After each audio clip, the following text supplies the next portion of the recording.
Okay, आज का हमारा टॉपिक है एक्जिला। हम इसमें जो है 4 चीज़ें हैं जो इम्पोर्टेंट हैं, हमें याद होनी चाहिए। एक तो बाउंड्री और content, axillary artery, axillary lymph node और ब्रेकियल प्लेक्सस, जो कि बहुत ज़्यादा इम्पोर्टेंट टॉपिक है।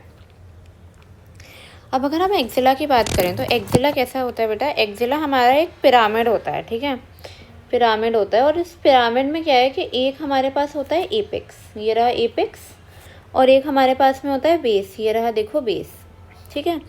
एक इधर लेटरल वॉल है, एक हमारी मीडियल वॉल है। अब ये जो मीडियल और लेटरल वॉल है, इनको ऊपर से कौन कनेक्ट करेगी? इनको ऊपर से अगर हमारी कुछ कनेक्ट करेगी कौन? एक एंटीरियर वॉल जो कि ऊपर से कनेक्ट करेगी, और एक होती है पोस्टीरियर वॉल जो कि नीचे से कनेक्ट करेगी। समझ में आ रही है बात? कि जैसे हम क्यूब बनाते हैं, एक इस साइड की दीवार, एक इस साइड की दीवार, एक आगे की दीवार होती है जो इसे जोड़ती है, देखो ऐसे, ठीक है, और एक ये दीवार है, ठीक है। जब ऐसा है तो एक आगे की दीवार होती है, ये वाली जो ये आगे की दीवार होती है, ये जोड़ती है इन दोनों साइड की वॉल को, उसे हम इंटीरियर वॉल कह देंगे। और एक पीछे से भी तो दीवार होती है, ये वाली है ना, जो इन्हें पीछे से जोड़ेगी, उसे हम कह देते हैं पोस्टीरियर वॉल। सिमिलरली यहाँ पर हो रहा है, क्या हो रहा है कि ये एपेक्स है, ये बेस है, ठीक है, ये लेटरल वॉल है, इधर इधर है हमारी मीडियल वॉल, और इन दोनों को आपस में कनेक्ट कर रहा है। कौन कनेक्ट कर रही है? एक एंटीरियर वॉल, और पीछे से करेगी पोस्टीरियर वॉल, ठीक है। तो ये अब पोजीशन क्या होती है एक्जिला की? देखो, ये जो बेस होता है ना एक्जिला का, बेस आता है यहाँ पर, ये देखो, इसको कहते हैं anterior axillary fold. Anterior axillary fold ये होता है, पोस्टीरियर एक्सिलरी फोल्ड होता है ये, ठीक। और इधर जो चेस्ट वॉल है, लेटरल चेस्ट वॉल है ना, इसके इधर जो ये गैप बना जहाँ पे हमारे हेयर होते हैं, ये होता है हमारा बेस एक्जिला का। क्या होता है? ये बेस होता है। तो सोचो बेटा, बेस तो यहाँ तक आ रहा है और एपेक्स कहाँ तक जा रहा है? क्लैविकल तक जा रहा है, ठीक है। तो ऐसा जो है हमारा एक्जिला की ऐसी होती है।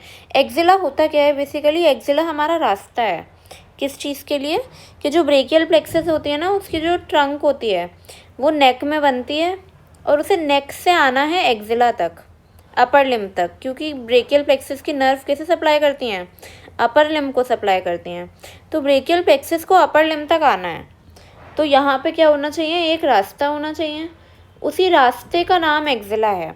सिमिलरली हमारी जो सबक्लेवियन आर्टरी होती है वो भी यहाँ पे घुसती है।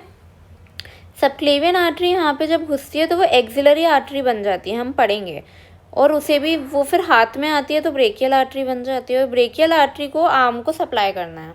तो हमारी जो सबक्लेवियन आर्टरी है, ब्रेकियल प्लेक्सस है, इनको क्या चाहिए? रास्ता चाहिए। क्या करने के लिए? नेक से आर्म में जाने का रास्ता। तो ये हमारा जो रास्ता है, ये कौन बना रहा है? ये रास्ता बन रहा है एक्जिला से। क्लियर हो गया? ठीक है। तो एक्जिला की जो बेसिकली शेप है वो यही है कि ये देखो, यहाँ पे जो आर्मपिट है हमारा, जहाँ पे बाल होते हैं, वहाँ से लेकर यहाँ तक जा रहा है क्लैविकल तक। अब हमें पढ़नी है बाउंड्रीज डिटेल में, ठीक है। डिटेल का क्या मतलब है कि हमें पता होना चाहिए कि एक्जिला की अलग अलग वॉल कौन कौन सी मसल बना रही है या कौन कौन से स्ट्रक्चर से बन रही है। सबसे पहले ऊपर की बात करते हैं, एपेक्स। तो देखो बेटा, आगे की तरफ तो क्लैविकल है, आगे की तरफ क्या है? क्लैविकल। पीछे की तरफ क्या है? स्कैपुला है। और मीडियली क्या है हमारे पास में? मीडियली हमारे पास में रिब है। कौन सी रिब है? फर्स्ट रिब, ठीक है। तो एपेक्स की बाउंड्री कैसे बन रही है? क्लैविकल, एंटीरियरली क्लैविकल है, पोस्टीरियरली स्कैपुला है, मीडियली फर्स्ट रिब है, ओके।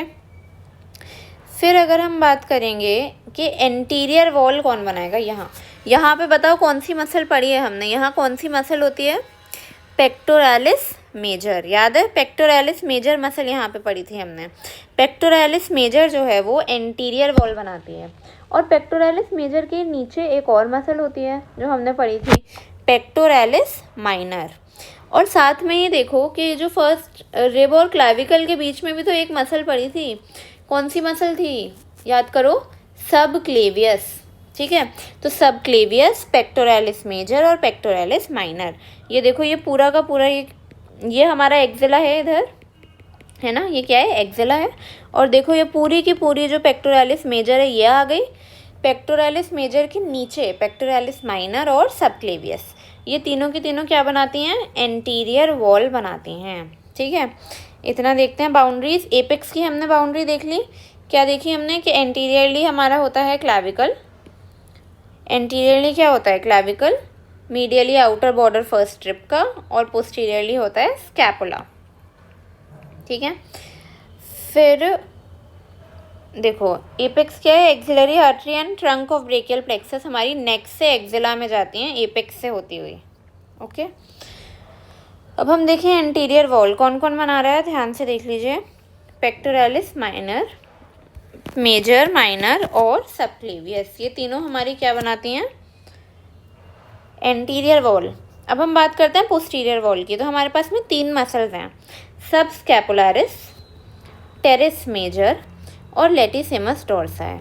अब देखो अगर आपने स्कैपुला पढ़ लिया है तो सब स्कैपुलारिस पढ़ ली होगी। आपको पता होगा कि जो सब स्कैपुलारिस होती है वो क्या कहाँ से आती है, स्कैपुला की कोस्टल सरफेस से। ये रही देखो सब स्कैपुलारिस है ये हम पीछे से देख रहे हैं ना, पोस्टीरियर वॉल क्या है एक्सिला की, ये है सब स्कैपुलारिस। और ये हमारी मसल है बैक की। ठीक है, बैक की एक मसल है लेटिसिमस डोर्साई, अभी थोड़ा आगे चैप्टर आएगा इसके बारे में। तो लेटिसिमस डोर्साई है, ये जो लेटिसिमस डोर्साई है ये भी देखो यहीं पे बना रही है पोस्टीरियर वॉल। ठीक है, और साथ ही में स्कैपुला से ही, अगर आपने स्कैपुला को पढ़ा है, स्कैपुला की अटैचमेंट, स्कैपुला से ही एक और मसल जाती है ह्यूमरस की तरफ जिसका नाम है टेरिस मेजर। तो यहाँ पे पोस्टीरियर वॉल भी 3 मसल्स बना रही हैं। कौन सी 3 मसल बना रही हैं, सब स्कैपुलारिस, टेरिस मेजर, लेटिसिमस डोर्साई। इसको याद करते चलना है बेटा। ठीक है, याद करते चलोगे ना, हर जैसे जैसे टॉपिक होते जाएं याद करते चलोगे तो आपको बहुत ईजी रहेगा। ठीक है, हमने एंटीरियर वॉल देख ली, एपेक्स देख लिया, पोस्टीरियर वॉल देख ली। अब हम बात करते हैं बेस की एक्सिला के। अच्छा, बेस देखो क्या है, ये है एक्सिला का बेस, है ना, यहीं पे तो था। तो ये वाली मसल देखो इधर, लेटिसिमस डोर्साई जो है ना उसका टेंडन जा रहा है इधर से, तो टेंडन ऑफ लेटिसिमस डोर्साई। और साथ ही में अगर हम पीछे से देखेंगे ना तो टेंडन जाता है किसका, पीछे से देखेंगे तो फिर हमारा टेंडन जाता है टेरिस मेजर का। ठीक है, तो हम लोग बाउंड्रीज पढ़ रहे थे, हम बेस देख रहे थे कि बेस बनता है टेंडन से, लेटिसिमस डोर्साई और टेरिस मेजर के। तो हमने एंटीरियर वॉल देखी, पोस्टीरियर वॉल देखी, बेस देखी, एपेक्स देखा। अब हम देखेंगे मीडियल और लेटरल वॉल। देखो इधर जो मीडियल वॉल है इसके मीडियली क्या प्रेजेंट हैं, रिब्स प्रेजेंट होंगी। ठीक है, एक्सिला के इधर रिब्स प्रेजेंट हैं, तो अपर 4 या 5 रिब्स इसकी मीडियल वॉल बनाएंगे ना। देखो इधर मीडियली क्या है, रिब्स प्रेजेंट हैं। अब लेटरली देखो क्या आ रही है, ह्यूमरस आ रही है ना। लेटरली हमारे पास आ रही है ह्यूमरस, और ह्यूमरस पे जो मसल्स लगी हुई होती हैं, आर्म की मसल, वो बनाएंगी लेटरल वॉल। कौन कौन सी मसल हैं जो ह्यूमरस पे लगी हुई हैं, बाइसेप, बाइसेप लगी हुई है। एक और होती है जो बाइसेप के साथ में आती है, कोराकोब्रेकियालिस। ठीक है, बाइसेप और कोराकोब्रेकियालिस, ये क्या कर रही हैं, इसकी लेटरल वॉल बना रही हैं। ठीक है, इसके बाद में हम कंटेंट्स की बात करें तो एक्सिला से एक्सिलरी आर्टरी जाएगी, आर्टरी के साथ में ही वेन चलती है, वेन और कॉर्ड्स जाएंगी ब्रेकियल प्लेक्सस की, एक्सिलरी लिम्फ नोड जो कि हम लोग थोड़ा थोड़ा ब्रेस्ट में देख चुके हैं। ठीक है, साथ में फिर फाइब्रो फैटी टिश्यू होता है इधर, और एक्सिलरी टेल ऑफ ब्रेस्ट हमने पढ़ी है कि ब्रेस्ट की होती है एक्सिलरी टेल ऑफ स्पेंस जिसे कहते हैं, जो कि फोरामेन ऑफ लैंगर से होती हुई एक्सिला तक जाती है, लॉन्ग थोरैसिक और इंटरकोस्टोब्रेकियल नर्व। ठीक, एक्सिलरी आर्टरी हमारी क्या है, कंटिन्यूएशन है सबक्लेवियन आर्टरी का। वो क्या होती है, आउटर बॉर्डर पे आ जाती है, फर्स्ट रिब के आउटर बॉर्डर से शुरू होगी। देखो क्या है ना कि ये आर्टरी एक ही आर्टरी है पूरी, ये हमारी फर्स्ट रिब आई, फर्स्ट रिब है, ये सबक्लेवियन आर्टरी ऊपर से आ रही थी, इस रिब के पास आते ही आगे इसका नाम हो जाएगा एक्सिलरी आर्टरी। और एक्सिलरी आर्टरी जब यहाँ पे आएगी टेरिस मेजर पे, टेरिस मेजर का जो बॉर्डर है लोअर बॉर्डर, वहाँ से ये बन जाती है ब्रेकियल आर्टरी। ठीक है, तो ये एक ही आर्टरी है। अब क्या है कि जो एक्सिलरी आर्टरी है ये पेक्टोरालिस माइनर जो मसल होती है, पेक माइनर जो हमारी मसल है वो इसके ऊपर से जाती है, इसको क्रॉस करती हुई। तो क्योंकि वो इसको क्रॉस करती हुई जा रही है, 3 पार्ट में बट गई है। एक पार्ट जो पेक माइनर के ऊपर है, फर्स्ट पार्ट, एक पार्ट पेक माइनर के नीचे है, सेकंड पार्ट, और एक पार्ट मतलब पेक माइनर के डीप उसी से दबा हुआ है, वो सेकंड पार्ट है, और जो पेक माइनर के नीचे से बाहर निकल रहा है वो थर्ड पार्ट है। इसको याद करने का निमोनिक है सेल सैप। इसकी जो ब्रांचेज हैं, जो हमारा फर्स्ट पार्ट होता है ना उसकी एक ही ब्रांच है, सेकंड पार्ट की 2 ब्रांच हैं, थर्ड पार्ट की 3 ब्रांचेज हैं। वाइवा में पूछा जा सकता है, ये बस उस पर्पज से थोड़ा इम्पोर्टेंट है। जो इसकी फर्स्ट पार्ट की जो फर्स्ट ब्रांच है उसका नाम क्या है, सुपीरियर थोरैसिक आर्टरी। ठीक है, सुपीरियर थोरैसिक आर्टरी, ये देखो ये रही सुपीरियर थोरैसिक आर्टरी। जो सेकंड पार्ट है हमारा, उसकी जो 2 ब्रांचेस जो वहाँ से निकल रही हैं, एक है अक्रोमियो थोरैसिक आर्टरी या फिर थोरैको अक्रोमियल आर्टरी। ये अपने आप ही देखो 4 और ब्रांच में डिवाइड कर जाती है थोरैको अक्रोमियल आर्टरी। ठीक है, कौन कौन सी 4 ब्रांच में, एक होती है पेक्टोरल ब्रांच। पेक्टोरल ब्रांच जो होती है हमारी, वो हमारी पेक्टोरालिस मेजर माइनर मसल को सप्लाई करती है। एक होती है डेल्टॉइड ब्रांच जो कि डेल्टॉइड मसल को करती है। फिर हमारे पास में एक होती है अक्रोमियल ब्रांच जो कि अक्रोमियन प्रोसेस पे जाती है, और एक होती है क्लैविकुलर ब्रांच जो कि हमारी क्लैविकल पे जाती है। ठीक है, अब हम पढ़ते हैं थर्ड पार्ट की जो ब्रांचेज हैं, सैप। तो एस से है हमारे पास में सबसे बड़ी आर्टरी है, ये एक्सिलरी आर्टरी की जो सबसे बड़ी ब्रांच है वो, इसका नाम है सुप्रास्कैपुलर आर्टरी, सबस्कैपुलर आर्टरी। यही जो सबस्कैपुलर आर्टरी होती है ना, ये एक और ब्रांच देती है, सर्कमफ्लेक्स स्कैपुलर आर्टरी। ये याद रख लो, अभी आगे पढ़ेंगे, सर्कमफ्लेक्स स्कैपुलर आर्टरी। ठीक है, और बाकी 2 पार्ट क्या हैं, एंटीरियर सर्कमफ्लेक्स ह्यूमरल आर्टरी और पोस्टीरियर सर्कमफ्लेक्स ह्यूमरल आर्टरी। अब देखो, सर्कमफ्लेक्स का मतलब क्या है कि किसी चीज़ के राउंड होके कोई चीज़ जा रही है, गोल घूम के, और ह्यूमरल का मतलब कि ह्यूमरस के, तो जो ह्यूमरस के नेक है, हमारी ह्यूमरस है, अगर हमारी ये ह्यूमरस है, ये ह्यूमरस का नेक है, तो एक आर्टरी जो इसके आगे से जा रही है वो है एंटीरियर सर्कमफ्लेक्स ह्यूमरल आर्टरी, और ऐसे ही एक आर्टरी जो इसके पीछे से जाएगी वो होगी पोस्टीरियर सर्कमफ्लेक्स ह्यूमरल आर्टरी। और ये दोनों आर्टरी ना आपस में मिलकर क्या बना लेते हैं, एनास्टोमोसिस बना लेते हैं। एनास्टोमोसिस क्या होता है बेटा, कि जो 2 आर्टरी आ रही हैं वो एक दूसरे से जुड़ी हुई होती हैं बहुत सारे चैनल्स के थ्रू। फ़ायदा क्या है इसका, कि अगर कहीं से भी रास्ता ब्लॉक हुआ, मान लो यहाँ पर एक ब्लॉकेज हो गई और ब्लड नहीं जा पा रहा, तो बाकी के चैनल से चला जाएगा। तो इसीलिए ब्लॉकेज के बाद भी हमारा ब्लड फ्लो बना रहे, इसीलिए जो है हमारी बॉडी में एनास्टोमोसिस प्रेजेंट है। अभी हम आगे 2 और एनास्टोमोसिस पढ़ेंगे। तो ये दोनों आर्टरीज ये काम कर रही हैं, देखो इधर गोला बना रही है ना, ये जुड़ रही हैं इधर आके ऐसे, ये साइन है एनास्टोमोसिस का, इसी के बीच से हमारी ह्यूमरस जाती है। ठीक है, ये हो गई इसकी ब्रांचेस। वाइवा में थोड़ा पूछ लेते हैं, पता होना चाहिए।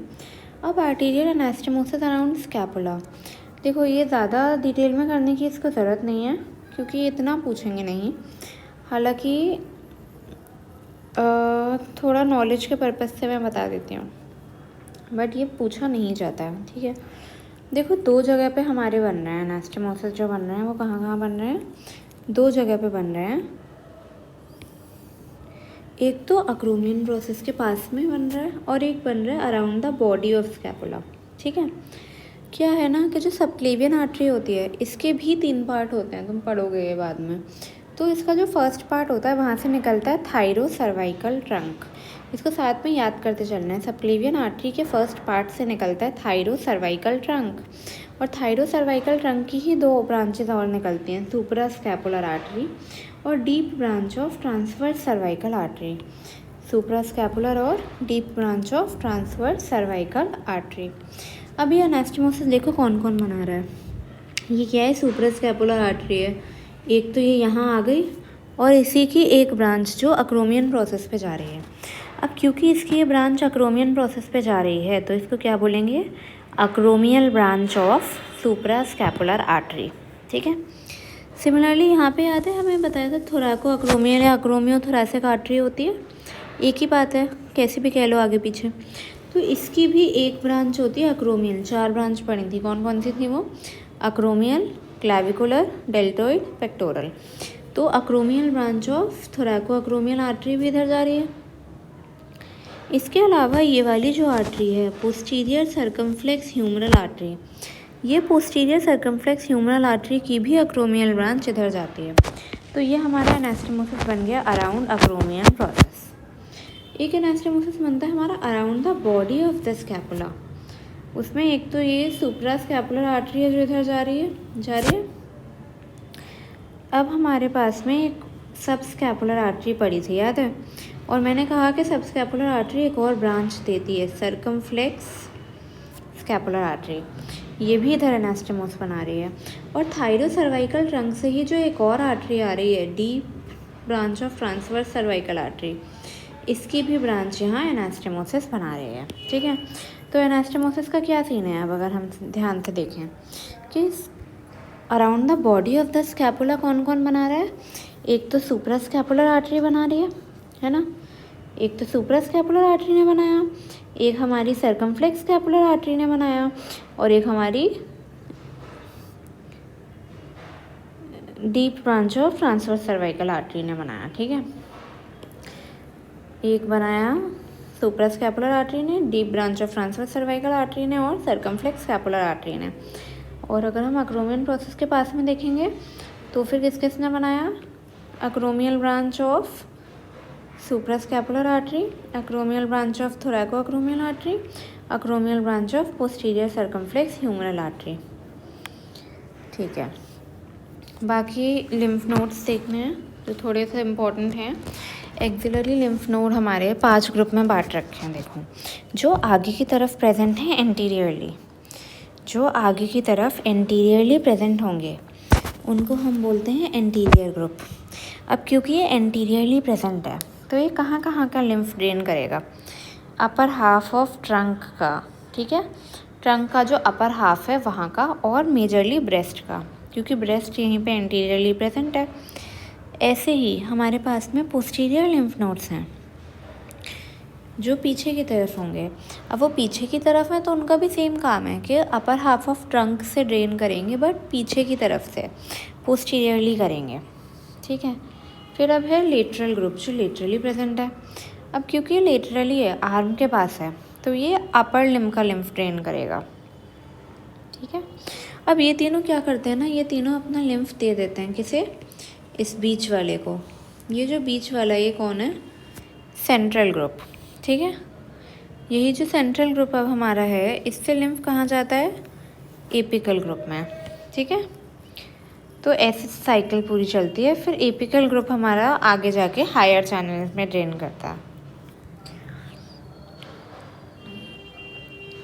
फिर अब हमें पढ़ना है ब्रेकियल प्लेक्सस, जो इसका बहुत इम्पोर्टेंट, सबसे इम्पोर्टेंट पार्ट है, और ये क्वेश्चन एग्ज़ाम में ज़रूर आता है। मैं ट्राई करूँगी कि ये अच्छे से समझ में आए, और अगर ये समझ में ना आए तो आप कमेंट कर सकते हो। मैं ट्राई करूँगी कि एक अलग से वीडियो बना दूँ इसकी। ठीक है। अब ब्रेकियल प्लेक्सस क्या होता है बेटा, ब्रेकियल प्लेक्सस बनता कैसे है, पहले तो हमारी C5 से लेके T1 के वेंट्रल रेमा है। अब वेंट्रल रेमस पता है क्या होता है, यहाँ देखो, एक हमारे पास होती है स्पाइनल कॉर्ड होती है, स्पाइनल कॉर्ड के इधर से हमारी डोर्सल रूट निकलती है, इधर से निकलती है वेंट्रल रूट। ये आपस में मिलके बना लेती है नर्व ट्रंक। क्या बनाती है, नर्व ट्रंक। ये नर्व फिर हमारी डिवाइड हो जाती है एंटीरियर पोस्टीरियर उसमें। तो जब ये एंटीरियर पोस्टीरियर पार्ट में डिवाइड होती है तो उसको क्या बोलते हैं, रेमाए। तो एंटीरियर रेमाए का क्या मतलब हुआ, ये जो एंटीरियर वाली ब्रांच है किस किस की, C5 से लेके T1 की स्पाइनल नर्व जो है उसकी जो ये एंटीरियर वाली ब्रांच है ये बना रही है ब्रेकियल प्लेक्सस। इतना क्लियर है। अब क्या होता है ना, इसमें थोड़ा बहुत कंट्रीब्यूशन आगे और पीछे वालों का भी हो जाता है, जैसे C4 और T2 इनका भी हो जाता है। अगर ऐसा है कि C4 का कंट्रीब्यूशन बहुत सारा है और T2 का एब्सेंट है, तो फिर उसको कहते हैं प्री फिक्स्ड ब्रेकियल प्लेक्सस, यानी कि वो थोड़ा सा पहले आ गया। और अगर T2 का बहुत सारा है और C4 एब्सेंट है, तो उसे कहते हैं पोस्ट फिक्स्ड ब्रेकियल प्लेक्सस, यानी कि वो क्या हो गया, आगे की तरफ शिफ्ट हो गया, पोस्ट फिक्स्ड। अब जो ब्रेकियल प्लेक्सस है हमारा, उसके कंपोनेंट्स क्या होते हैं? एक होती है हमारे पे रूट, ठीक है। रूट्स का क्या सीन है बेटा कि रूट्स हमारी नेक में प्रेजेंट हैं, ठीक है। और नेक में भी एक मसल है स्केलेनस एंटीरियर, बस अभी नाम याद हो जाए तो ठीक है, ना हो तो भी कोई बात नहीं। स्केलेनस एंटीरियर के पीछे है, ठीक है, नेक में रूट है। फिर हमारे पास ट्रंक होती है, वो भी नेक में होती है। फिर हमारे पास डिवीज़न होते हैं जो कि क्लैविकल के पीछे होते हैं, और कॉर्ड होती है जो एक्सिला में होती है। अब पढ़ते हैं होता क्या है। दरअसल क्या होता है कि हमारे पास जो रूट है C5 और C6 की, ये आपस में मिलके बना लेते हैं अपर ट्रंक, ठीक है। C7 की जो होती है सीधे बनाती है मिडिल ट्रंक, और C8 और T1 मिलके बनाते हैं लोअर ट्रंक। अब यही ट्रंक हमारे डिवाइड करते हैं डिवीज़न में, एंटीरियर और पोस्टीरियर। एंटीरियर मैंने ब्लू कलर से बनाया, पोस्टीरियर ग्रीन से। क्या होता है कि जो अपर ट्रंक का जो एंटीरियर डिवीज़न हो रहा है, अपर ट्रंक का एंटीरियर डिवीज़न और मिडिल ट्रंक का एंटीरियर डिवीज़न, ये मिलके बना लेता है लेटरल कॉर्ड, ठीक है। और हमारा फिर लोअर ट्रंक का जो एंटीरियर वाला रह गया, ये बनाएगा मीडियल कॉर्ड। और तीनों के ही पोस्टीरियर डिवीज़न मिलकर हमारे बना लेते हैं पोस्टीरियर कॉर्ड। अब इनमें से कुछ ब्रांचेस निकलते हैं। कुछ ब्रांचेस तो ऐसी होती हैं कि वो निकलती हैं रूट से। इधर आओ, ऐसे बटा हुआ है ये रूट, ट्रंक, डिवीज़न, कॉर्ड। कुछ ब्रांचेस होती हैं जो कि निकलती हैं रूट से। कौन सी? दो ही होती हैं बेसिकली, ठीक। जो C5, C6, C7 से निकलती है, ये है हमारी लॉन्ग थोरैसिक नर्व, ठीक है, लॉन्ग थोरैसिक नर्व। इसी नर्व का एक और नाम पढ़ा है हमने, नर्व टू सेरेटस एंटीरियर, जो सेरेटस एंटीरियर मसल को सप्लाई कर रही थी। और इसी के पैरालिसिस से क्या हो जा रही थी? विंजिंग ऑफ स्कैपुला हो जा रही थी, ठीक है। फिर C5 से, सिर्फ C5 से निकलती है कौन सी? डोर्सल स्कैपुलर नर्व, इसी का नाम है सुप्रा स्कैपुलर नर्व। साफ हो गया हमारे को? डोर्सल स्कैपुलर या सुप्रा स्कैपुलर नर्व।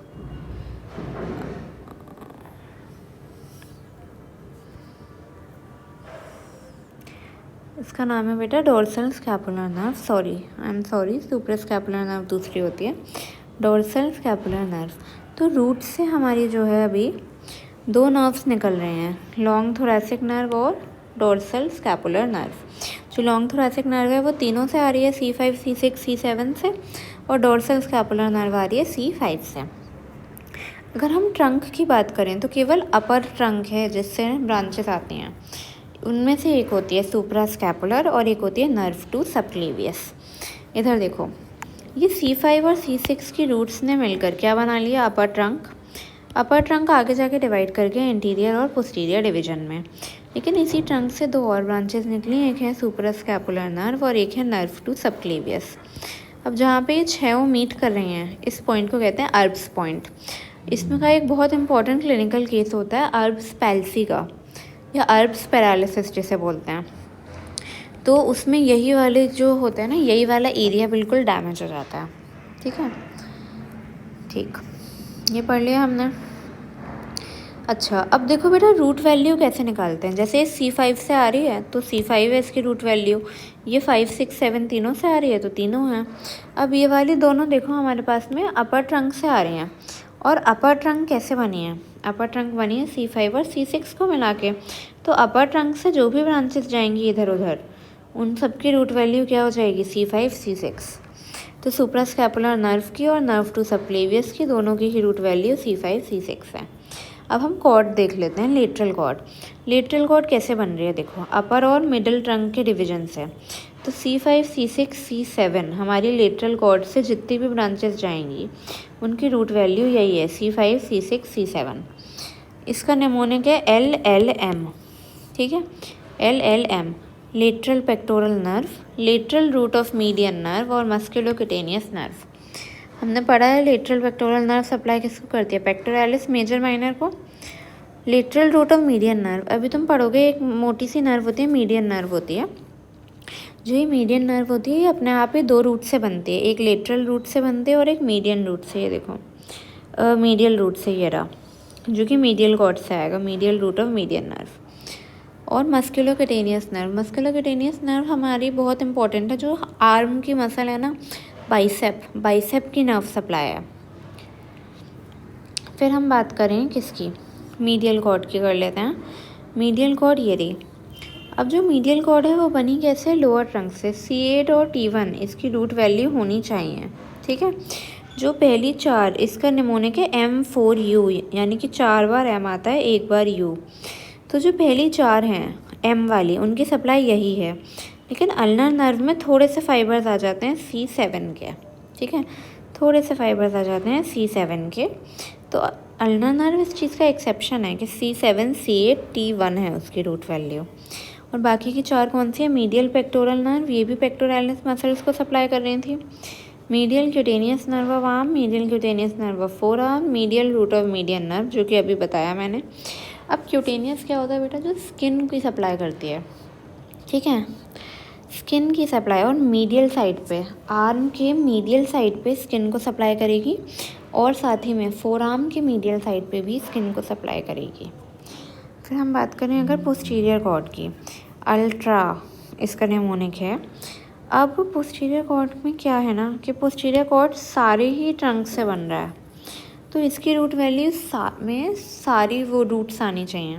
और ऐसा होता है बस एक ही जगह होता है, कहाँ पर, रेडियल नर्व में, कि C5, C6, C7, C8, T1 सारी की सारी। अब एक यहाँ पे एक्सिलरी नर्व होती है, अपर लोअर सबस्कैपुलर नर्व होती है, ठीक है, अपर लोअर सबस्कैपुलर नर्व और एक्सिलरी नर्व, जो कि सप्लाई करती है किसे, C5, C6 इसकी रूट वैल्यू है, ठीक है।